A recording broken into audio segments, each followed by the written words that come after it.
بسم اللہ الرحمن الرحیم۔ جیسا کہ تمام مومنین کو علم ہے کہ ایران میں کیسی بھیانک تباہی جن کی وجہ سے آ گئی ہے اور بہت زیادہ مشکلات پہ وہاں کے عوام ہے اور وہاں کی حکومت بھی، لہذا ایران ایمبیسی کی جانب سے QR کوڈ جاری ہوا ہے اور ان کا اکاؤنٹ نمبر بھی ہے، لیکن اکاؤنٹ نمبر میں تھوڑی دقت آ سکتی ہے عام پبلک کو، لہذا سب سے آسان چیز QR کوڈ ہے آج کل کہ QR کوڈ جو ہے وہ ہم جاری کر رہے ہیں، اور صرف اس QR کوڈ ہی کے اوپر آپ جو بھی مدد کرنا چاہتے ہوں ایران کے عوام کی، وہ اسی QR کوڈ کے ذریعے سے مدد کریں۔ اور وہاں پر کشمیر میں ماشاءاللہ ہمیں معلومات ہوئی ہے کہ بہت بڑی مقدار میں وہاں کے لوگوں نے مدد کی ہے، یہاں تک کہ چھوٹے چھوٹے بچوں اور بچیوں نے اپنے غلے توڑ کے اور جو انہوں نے پیسے جمع کیے تھے وہ سب کے سب امداد میں دے دی۔ اتنا زبردست جذبہ پیدا ہو گیا ہے، لہذا یہاں کے مومنین سے بھی میری درخواست ہے کہ کسی کو بھی ایک پیسہ نہ دیں، نقد، نہ سونے کی صورت شکل میں، نہ زیور کی شکل میں، نہ چاندی کی شکل میں، نہ نقد، کسی کو نہیں دیں، کیونکہ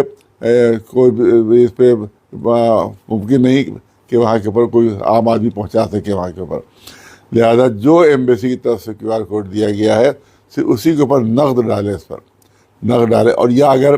آپ کو پہنچانا بھی ہے تو ایمبیسی میں ڈائریکٹ پہنچایا جائے، کسی کے شخص کے ذریعے بھی آپ اس کو دے دیں کہ وہ وہاں کے اوپر پہنچائے۔ تو بہت اہم چیز ہے، کیونکہ اس وقت سب جذبات میں ہیں اور اس سے لوگ غلط فائدہ بھی اٹھا سکتے ہیں۔ اور یہ QR کوڈ دیکھیں، QR کوڈ،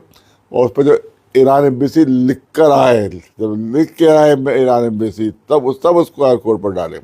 بہت احتیاط کی ضرورت ہے، بہت احتیاط کی ضرورت ہے،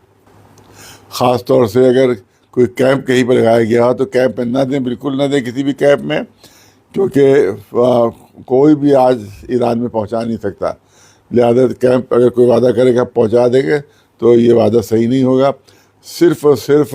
نقدی کی صورت میں QR کوڈ پر دیں، اور پھر میں کہہ دوں گا چیک کر لیں کہ اوپر ایران ایمبیسی لکھا ہوا ہے کہ نہیں ہے۔ جب ایران ایمبیسی لکھا ہوا ہو QR کوڈ کے اوپر تب اس پہ نقدی کے طور پر ڈالیں، اور اگر کوئی چیز پہنچانا ہو تو ڈائریکٹ یا تو دفتر رہبری میں یا ایمبیسی میں ڈائریکٹ جا کر دیں، کسی کے ذریعے سے ہرگز نہ دیں۔